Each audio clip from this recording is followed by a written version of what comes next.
Hello YouTube. Today I'd like to try out a new camera setup, so bear with me if there's a few hiccups. Today I'd like to show you a film camera of mine. Now I haven't done any film camera videos before, but I'm an on and off film photographer.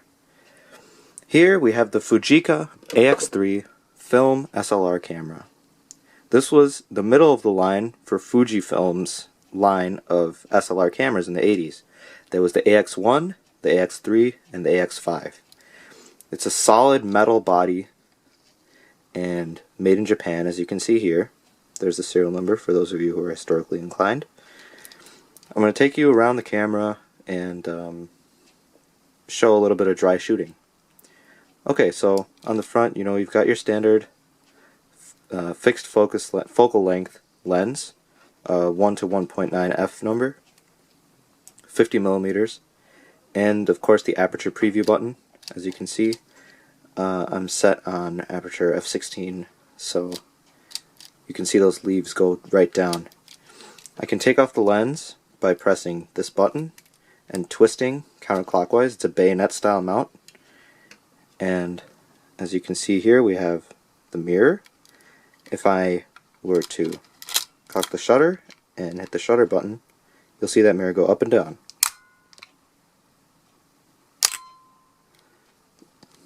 It's set on auto exposure, and I suppose it's pretty dark, so it's set it for the longest programmed exposure, which is 2 seconds. There's also a bulb feature. I'm going to put this lens back on and we can go around the camera some more.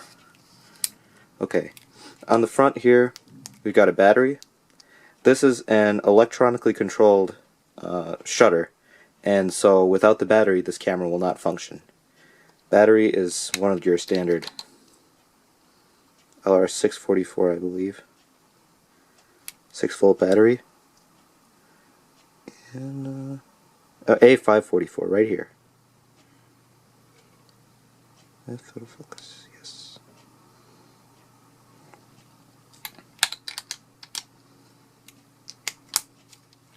Moving around to the top of the camera, we've got the ISO selector along with the film rewind knob. As you'll notice, it says ASA here, not ISO. This predates ISO. I lift up the little handle here and I can rewind the film in the direction of the arrow.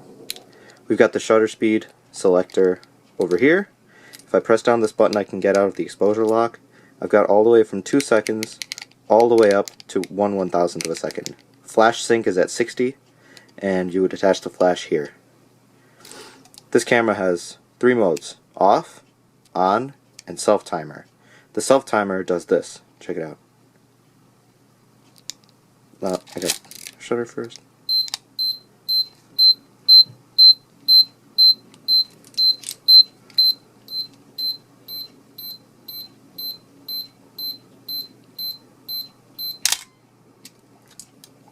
Kind of scary, huh? Anyway, here, if I select the ISO, I can go all the way up to ISO of 3200 right here. Let's focus. And say for example I want to set it to +1 exposure, I would put the ISO of the camera of the film that I'm using up on +1 or up on -1, say if I was using ISO 800. Alright, let's turn it back off.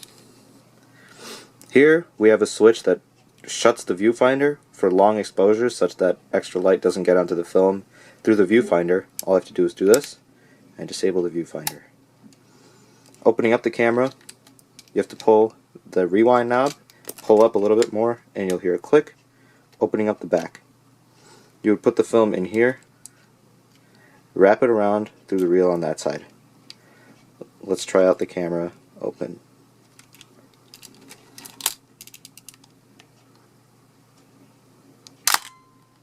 Did you see that? Let me switch it down to about 2 seconds. Oh. There. Better see that.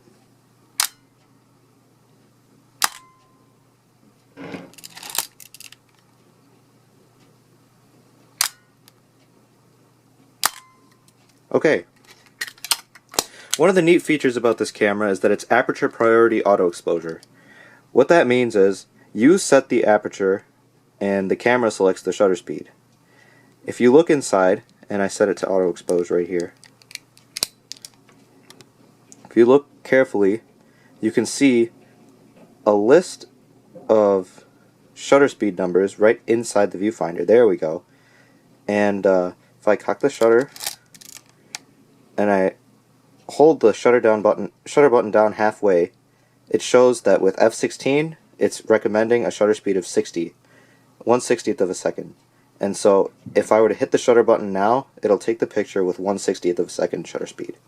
The flashing light down at the B means that my battery is out, or going to run out pretty soon. And if I take the picture, there, now it's been set. Pretty neat, huh? And here is where I select the aperture, all the way from 1.9 down to f16. I can focus with this ring, manual focus only. Overall, it's a pretty neat camera, very hefty. I'll post a link to some pictures I took with it down below. It has a pretty bad light leak in the back because I neglected to replace the foam seals, but you know what? It's still an awesome camera, and I think one that I'll shoot more once I get the time and motivation to repair it. This is Super V Power, and this has been a film camera look. Thanks for watching, and be sure to tune in next time.